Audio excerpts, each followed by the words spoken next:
আমি সমরেশ রায়, রায়গঞ্জ উত্তর দিনাজপুর থেকে এসেছি এখানে।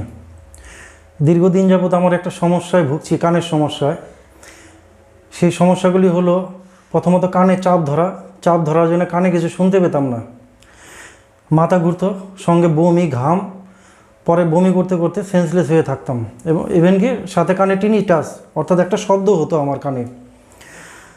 ব্যাঙ্গালোর থেকে, কলকাতা থেকে, বিভিন্ন জায়গায়, চেন্নাই, সমস্ত জায়গায় আমি ট্রিটমেন্ট করেছি, কোথাও আশানুরূপ ফল পাইনি। বর্তমানে আমি আছি RDENT centre, doctor Bimal Kumar Mondal মহাশয়ের তত্ত্বাবধানে।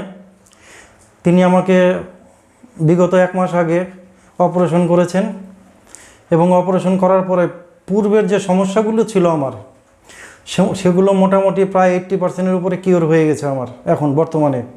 কিন্তু উনি আমার কাছে টাইম চেয়েছিলেন 6 মাস, যে 6 মাস পরে আপনি সুস্থ হয়ে যাবেন সম্পূর্ণ। কিন্তু 1 মাসের ভিতরে আমি মোটামুটি 80% কিওর হয়ে গেছি।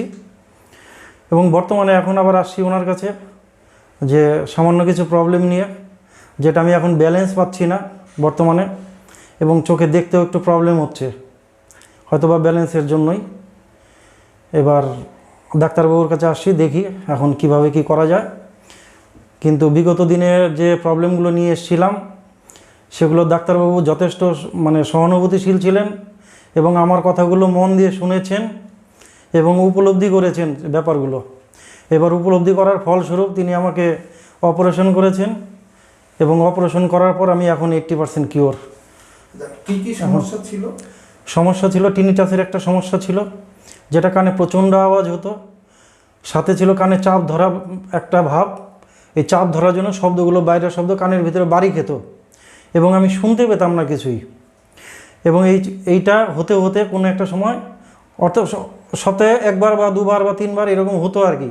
প্রচণ্ড ঘাম হয়ে, বমি হয়ে সেন্সলেস হয়ে যেতাম 5 থেকে 6 ঘন্টা। এবার তারপরে আস্তে আস্তে স্বাভাবিক জীবনে ফিরে আসতাম। পরে এনার কাছে, এই ডাক্তারবাবুর কাছে আসাতে উনি বললেন যে এটা ম্যালেরিয়া ডিজিজ, এবার এটা অপারেশনের মাধ্যমে ভালো করা সম্ভব, এবং তিনি অপারেশন করেছেন, এবং আমি এখন অনেকটাই সুস্থ।